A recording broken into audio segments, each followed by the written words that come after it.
Hi, everyone. Welcome to the All Things Amyloid podcast, where we feature patients, caregivers, and clinicians who discuss amyloidosis, a rare and incurable disease. Amyloidosis occurs when the body builds up abnormal amounts of misfolded amyloid protein, which can lead to serious and life threatening outcomes. I'm your host, Mackenzie, an amyloidosis patient and founder of Mackenzie's Mission. Our goal for this podcast is to raise awareness and share firsthand what it's like to live with this disease, to care for those affected by it, and to treat it. We hope this leads to earlier diagnosis and start of treatment, which will improve patient lives. Amyloidosis is a great masquerader, presenting with a wide array of seemingly unconnected symptoms. The reality is likely one of the biggest reasons for amyloidosis being mis- and underdiagnosed. Patients often go years, seeking specialist after specialist, searching for answers. Thankfully, our knowledge of this disease has rapidly advanced over the last several decades, and there are now multiple FDA-approved treatments. We just need to get patients diagnosed, and the sooner the better. So the push is on to educate the medical community, from current providers to future providers, and across many different specialties, including PM&R. PM&R stands for Physical Medicine and Rehabilitation, a medical specialty focused on the diagnosis, treatment, and management of patients with physical impairments and disabilities. In this episode, I'll talk with one of our ASB patient educators, Dr. Stephen Gross, who is a retired PM&R specialist and ATTR wild-type cardiomyopathy patient. We'll talk about why he joined the ASB and what clues PM&R providers can watch for to aid in the earlier diagnosis of amyloidosis. Welcome, Steve. It's great to have you on today's episode. Thank you. We're so happy to have you as part of our medical education initiative, the Amyloidosis Speakers Bureau. We appreciate the fact that being a patient and a retired PM&R provider brings a high level of impact when you're speaking with residents, fellows, and other trainees. I'd love to get into three areas over the course of this podcast. Firstly, being a quick recount of your career. Second, your diagnosis with amyloidosis. And third, and most importantly, why PM&R specialists need to know about amyloidosis. Well, thank you very much, Mackenzie. I'm very excited to be here and also so glad to be a part of the Amyloidosis Speakers Bureau, sharing a mission to spread awareness about the spectrum of amyloid-related diseases. I grew up in southeastern Michigan, where I've lived most of my life. I married an amazing person after graduating college. She and I met 5 years earlier in high school, and we were blessed with 6 amazing children, starting with the 3 that we raised, and then adding 3 more, their spouses. Now we have 8 grandchildren, 2 recently, and then adding to that mix, they're between ages 2 months to 16. For all of my career, I was an associate and partner in the PM&R private practice at St. Joseph Mercy Hospital in Ann Arbor.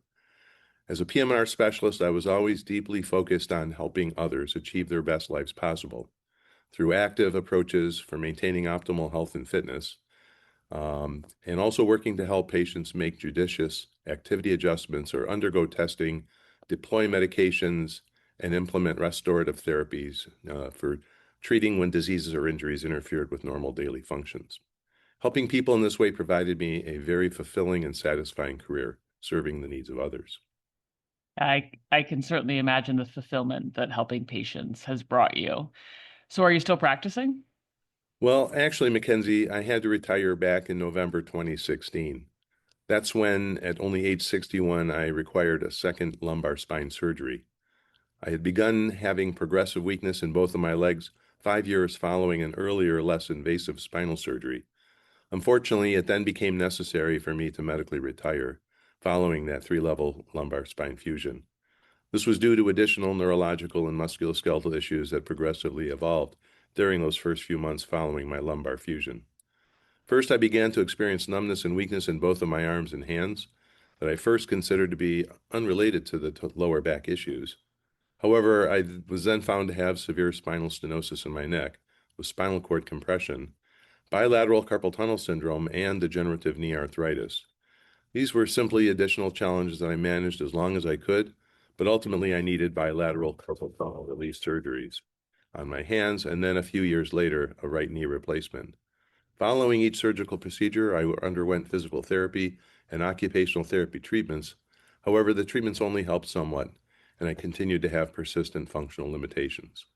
The tingling in my hands decreased somewhat, but the neck and arm pain persisted, and I've continued to have problems with dexterity and coordination with my hands.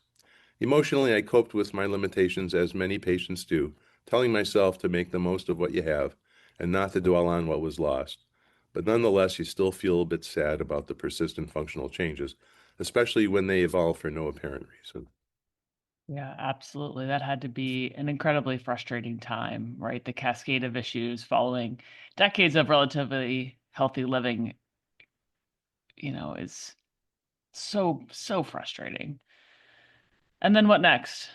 Well, so I did just what I have long recommended for my patients as a rehab doctor. I worked Mm, hard to achieve the best return of function possible with therapy and exercise. And for the things that didn't resolve, I've simply adapted to the residuals. For the last 4 years since my knee replacement, I've maintained a reasonable level of activity with a few interesting and creative hobbies like woodworking and photography, and a few community volunteer activities. However, in March 2025, life took a major turn for me. While I was out doing some outdoor work, I suddenly experienced extreme fatigue and exhaustion like I'd never ever experienced before. I literally ran out of gas. It was a situation where I had to either sit down or I was going to fall down. mm, I rested for a few minutes and then within an hour or two, found myself at my internist's office. He saw me and did an EKG. He didn't really like the way that it looked, so he referred me to a cardiologist. Cardiologist repeated the EKG and then agreed that it didn't look right. And within the next few weeks, I underwent a series of tests, including a stress echocardiogram and a battery of lab tests. Although many of the tests were normal, the cardiologist focused particular attention on the noted prominent thickening that was described on the echocardiogram in the walls of my heart. And that, together with my history of multiple prior musculoskeletal issues, he began to piece together the picture. He felt that something else was going on besides an apparent episode of overexertion. And a nuclear medicine study called a SPECT-CT scan was done, and it confirmed that I had systemic amyloidosis. And the genetic testing confirmed that it was the wild type as opposed to the hereditary type. I was shocked at the news, especially as I began researching this new, to me, diagnosis. When I learned that from the onset of cardiac symptoms with this type of ATTR cardiac amyloidosis, the 5-year mortality was over 50%. Now, if that doesn't get your attention, nothing will. I was started on a TTR stabilizing medication 8 months ago, and it does appear to have slowed the progression of my condition. I recently had some repeat cardiac testing, and according to my cardiologist's follow-up appointment, my heart functions are basically unchanged since starting treatment. And although it might seem like, well, that's not successful because I'm not better, the key is I'm not worse, and that's really the important factor. yeah, absolutely. The earlier we can identify and begin treatment, kind of the better patients are off in the long run. And exactly to your point that while not being better is an ideal, not being worse is really what's most important. So thank heavens your cardiologist took a step back. They looked at the bigger picture, which, isn't easy to do, and connected the constellation of symptoms which were triggered by their suspicion of cardiac amyloidosis. And so how did this bring you to us at the Amyloidosis Speakers Bureau with the goal of educating other PM&R providers and residents? Well, shortly after my diagnosis was made, I came to a realization, understanding the musculoskeletal issues that patients with amyloidosis develop, that over the course of my career, I had likely treated hundreds, if not thousands, of patients for some of these same musculoskeletal red flag conditions that are now recognized as often preceding the onset of cardiac symptoms with systemic amyloidosis conditions. I personally experienced several of these without recognizing their connection to amyloidosis until my subsequent diagnosis was made. While not all patients with these red flag conditions develop amyloidosis, those who do often develop cardiac symptoms 10 or 15 years afterwards. As a result, the time-critical diagnosis is often delayed. not until after substantial amyloid infiltration has already occurred.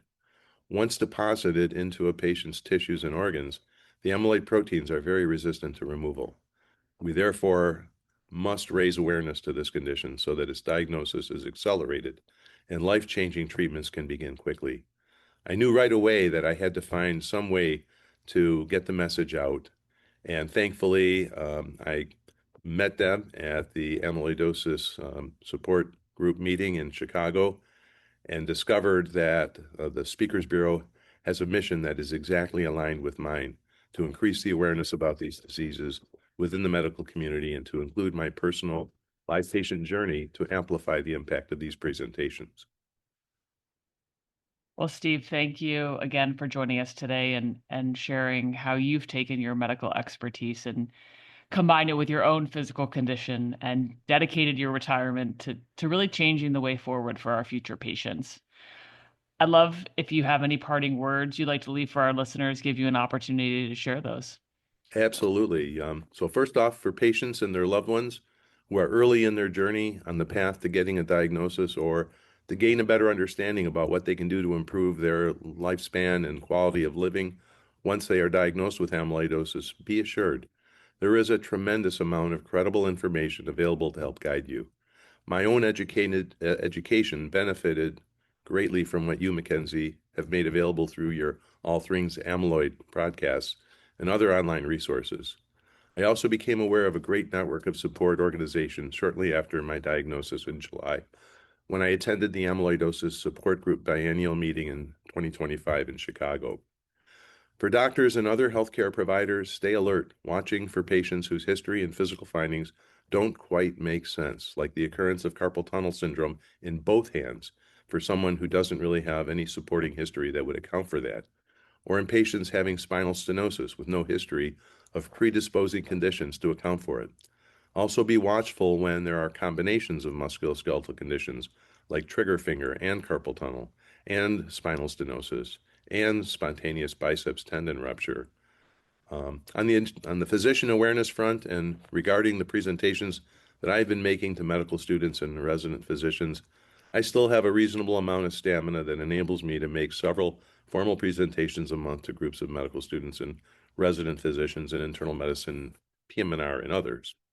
However, I do dream that a day will come when all patients will be able to encounter healthcare providers who are already well equipped to recognize a patient's presentation consistent with amyloidosis at the earliest stages possible, perhaps even detecting it before it causes other systemic issues related to the silent amyloid buildup, which causes so much suffering and physiologic impairments of kidneys and GI function, neurologic and musculoskeletal disturbances. Well said, Steve. The push to raise awareness in the medical community about amyloidosis and these red flag symptoms to be aware of is truly in high gear. And we are so grateful for you, Steve, and your willingness to give us your time, not only to join us on the podcast, but to educate others. And although there remains much work to be done, without question, patients like Steve are making a difference. So thank you.